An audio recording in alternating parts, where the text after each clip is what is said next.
선생님 안녕하세요. 안녕하세요. 재물은 보는 법 알려주세요. 다들 언제 돈 벌 수 있냐고 물어보는데.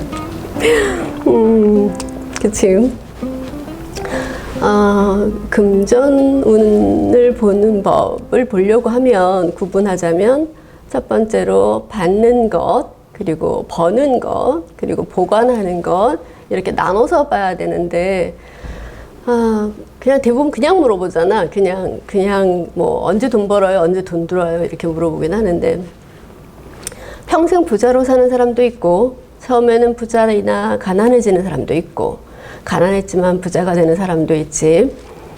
재복은 육신에서의 재성만으로 기준해서 판단하는 것은 아니고 첫 번째로는 사주의 구성이 조화로워야 복이 있고 그리고 흉을 제하고 기를 생하는 구조라면 평생 무난한 생활을 할 수 있다. 재성의 유무나 숫자만으로 재복을 판단해서 일지의 재성을 놓은 사주를 평생 돈방석 깔고 앉아있다라고 통변하는 경우를 예전에 한번 봤는데 이것은 잘못된 통변이고 혹시 뭐 플라시보 효과 같은 거로 평생 기분 좋으라고 하는 말이라면 몰라도 이제 그렇게 통변하는 거는 잘못됐다고 보는 거지. 그러면 구분하는 기준점을 좀 알려줄 수 있을까요? 첫 번째 식상생재격을 이룬 사주는 비겁이 재성을 충하지 않는다면 재복이 편안하고 운에서 재복을 충한다면 당시의 금전적 고통을 겪을 뿐이다. 식상생재를 이루지 못한 사주가 운에서 식상생재를 이루게 된다면 그 당시의 금전적 이득을 보게 되지만 이때는 종신토록 보관하기는 좀 힘들다고 보지. 만일 이때 인성이 식상을 충국하거나 비겁이 재성을 충국하면 크게 손해를 보는 경우가 있다.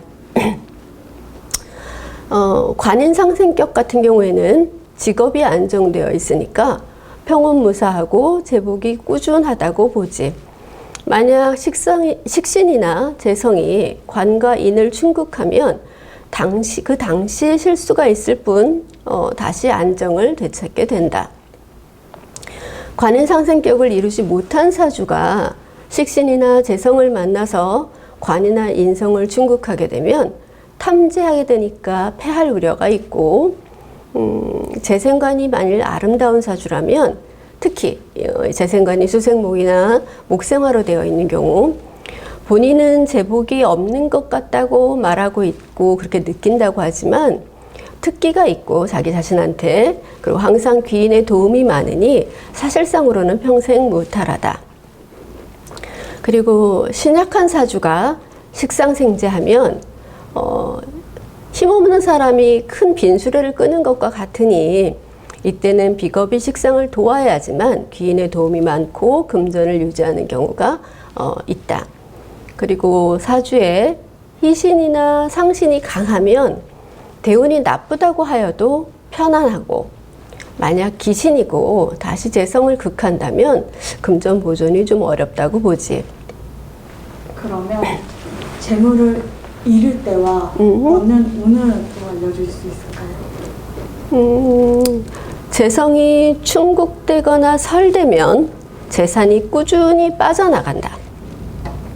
반대로 식상의 그 사주가 식상의 생활을 받고 있다면 재산이 꾸준히 상승하는 것과 같고 용신이 충국되면 기신인 경쟁자에 의해서 채무가 급속히 상승하고 기신을 제하면 경쟁에서 이기는 것과 같으니 독과점처럼 재산이 급속히 상승한다.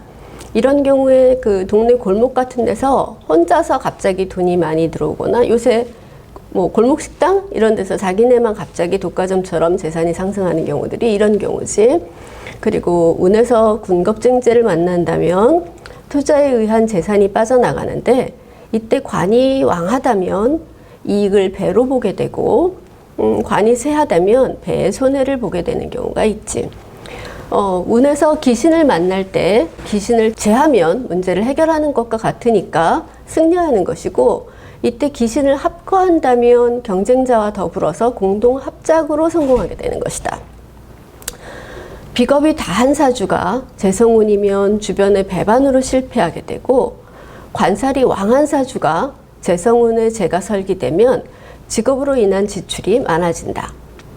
그리고 재생관된 사주가 운에서 쟁제하면 돈과 직업을 모두 잃게 되고, 상관 경관에서 쟁제하는 경우에는 관형이나 직장 문제로 돈이 나가지. 그리고 편인운이 와서 도식하게 되면, 편인운이 와서 도식하게 되면 부모나 공급자의 문제로 돈이 나가게 되는 거고, 만일 식상운이 와서 도식하게 되면 자식이나 직원의 문제로 돈이 나가게 되는 경우다. 돈이 들어오는 운은 비겁이 식상을 생하면 투자금이나 동업자금 같은 것으로 들어오게 되고, 식상이 왕한데 재성이 없는 사주는 재성운의 이득을 본다. 만약 비겁이 태왕하면 재운에 패하는 것이 아니고 이때는 관운의 이득을 본다. 그리고 비겁과 편재가 만난다면 대출로 인해서 돈이 들어오는 거고, 관이 있다면 담보대출을 받은 거고, 관이 없으면 마이너스 대출을 받거나 사채를 쓰게 되는 경우고, 그리고 재성과 비겁이 합을 한다고 있다면 다른 사람에게 일을 시켜서 내가 이득을 얻게 되는 모양이고, 재성과 인성이 합이라면 문서로서 이득을 취하니 이것은 문호동 형태이죠. 요새 같은 경우는 재산권, 지적재산권 뭐 이런 것들을 이제 여기다가 해당한다고 말을 하지. 그리고 식신과 관이 합을 할 경우에는 관공서나 대기업과 연계해서 이득을 취하고 있는 것이고, 인성과 식상이 만나면 연구 결과 전시 등을 통해서 이익을 보는 것이다. 사업가라면 히트 상품 발표, 계약금 등이고, 자영업이라면 이때 권리금의 차액을 보는 것이고, 직장인은 보너스나 성과금을 말할 수 있다.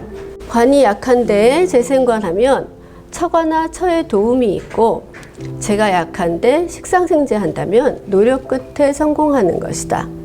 그리고 제왕하고 신약할 때 인성운이 온다면 어려움 중에 금전의 이득도 생기고 보관도 잘하게 된다. 감사합니다. 네, 감사합니다.